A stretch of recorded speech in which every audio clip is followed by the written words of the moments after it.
Here we're going to look at this Yashica T4 Super D 35mm point and shoot camera with the very famous Zeiss optics, the 35mm f3.5 lens, and I've got a battery in it just to prove that it works.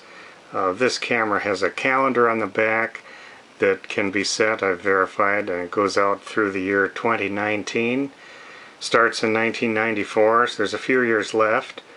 Simple controls on the top for the flash and the self-timer, and this neat little super scope thing, kind of a waist level finder, similar to what you'd find in a twin lens reflex, where you can look down through there for stealth photography while you're not holding it up to your face. Camera's in pretty nice condition. It's been used, but it's really pretty smooth. I don't see any major scuffs or any real damage anywhere. What we're going to do is put this through its paces here and give it a try. And so we'll open it up, and everything looks really good in here. I don't see any problems around the edges here. It's got a gasket in there that looks good yet. Pressure plate looks good. The door latches look good, both top and bottom. They're plastic, but they're in good condition. So we're going to put this roll of scrap film in here, and we're going to just try this out and put the leader over there. Okay, there it is, running it out, and there we are at picture number 1. Okay, so if I turn it on, and we'll turn the flash off first. We see the lens went up. Okay, now let's try on flash. Let's do flash making it flash, just making sure that it does. And it flashed. That worked really good. Let's see. Another mode here with the flash is with the red eye reduction type deal, where it'll do a little pre-flash.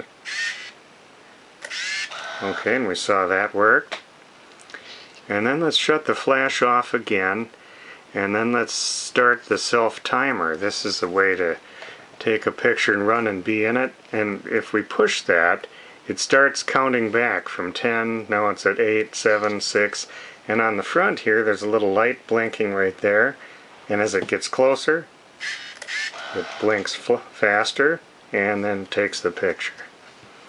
So what we're seeing is the film transport's working. We've tested the flash and the self-timer, and so what I'm going to do now is just pop off the rest of these with no flash. This was a shortened roll, so I'm just going to waste these.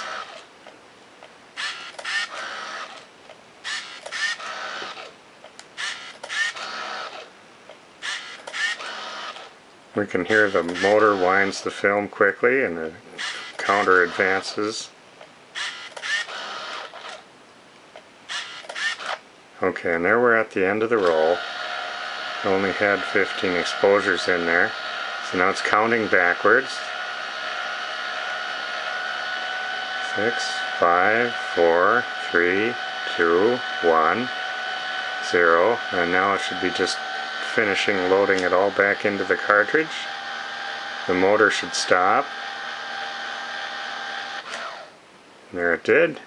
And now it's a flashing 0, so it's safe to open up the back, and all of the film has now been rewound back into the cassette, and if we wanted to, we could take that and send that out for processing. Of course, we're not going to do that with this one. Looking at this just a little bit more, the strap has this neat little tool here that's good for pushing these buttons here on the back, so otherwise those are pretty hard to push, but there's a tool right there for that. The wrist strap is in good condition. This camera also does come with the Yashica case, and the camera fits in this well. We'll just put it in there and close the Velcro closure. One word about these cases is, while this is the correct case for this camera, every one of these I've seen, this material along the edges has not withstood the test of time well, and you can see it's just kind of flaking off. So for that reason you might not even want to use this case, but it is the correct one that came with this camera when it was new, and so this one will be included with this one.